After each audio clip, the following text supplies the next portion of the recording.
Eighth grade violins. So this week we started by looking at some music that we hadn't looked at before. So we were looking at page 36 and 37, and the one that we did in class was number 181, Postcards from Loire Valley. And it was really, really good to see you having a go at this. We looked at it first of all, and just with a quick scan, you can make predictions about whether it's going to be easy or difficult. And the reasons that it was easy, lots of people said loads of really good things. Firstly, there's a ton of repetition in it, either repeating the same note 3 times or repeating the same measure 3 times. Secondly, you have the key signature, well done if you pointed that out, which is 2 sharps. That's our favorite key signature because it means high 2s for us. Everything's going to be on the tape, so you don't have to worry about it. Also, people noticed that we just have quarter notes and dotted halves, or glides and hold 4 3s, rather than anything else that's tricky.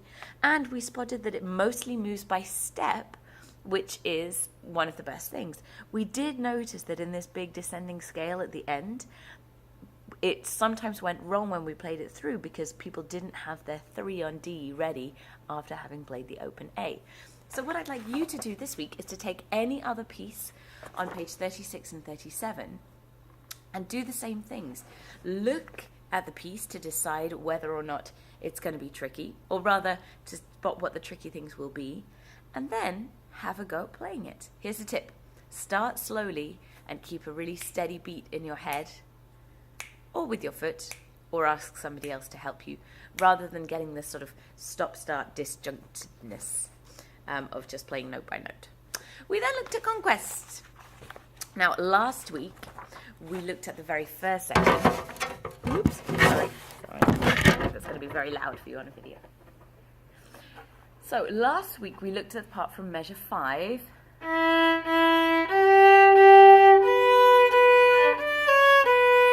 This week, we're looking at measure 7 and 8.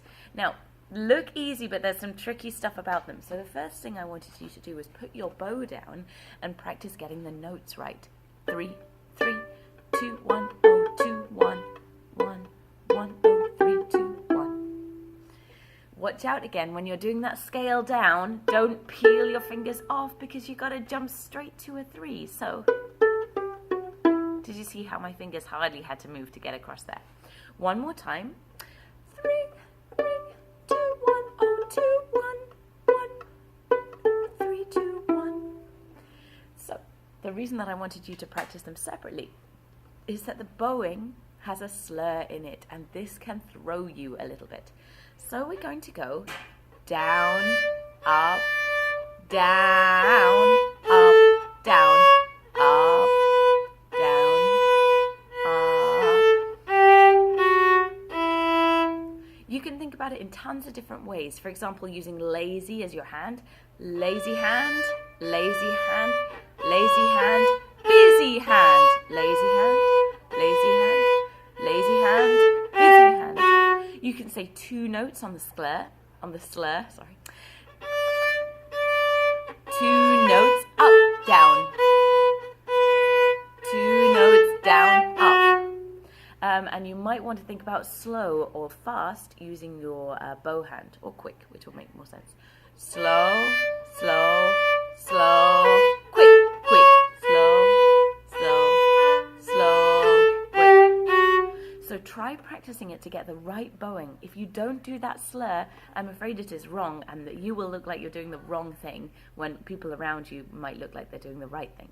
So practice doing everything from measure 5 through to measure 13.